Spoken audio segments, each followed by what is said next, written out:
Percaya atau tidak, ramai orang sebenarnya akan jadi lebih kaya kalau mereka tidak melabur.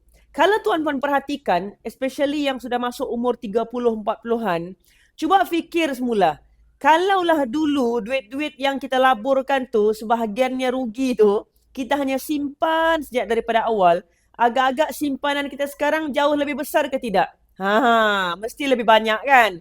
Ini menunjukkan apa? Ramai sebenarnya yang akan jadi lebih kaya kalau mereka tidak melabur tanpa ilmu. Tapi sebaliknya, fokus membina simpanan dulu. Hakikatnya tuan-puan, sebelum melabur pun, kita perlu ada simpanan yang kukuh.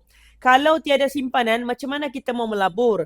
Takkanlah kita mau melabur dengan hanya RM100. Sebab itulah, lebih baik kita fokus pada simpanan dulu sebelum melabur. Kalau anda beli emas, anggaplah emas anda tu sebagai simpanan, bukan pelaburan. Matlamat utama adalah untuk cukupkan dana kecemasan minimum 6 bulan gaji.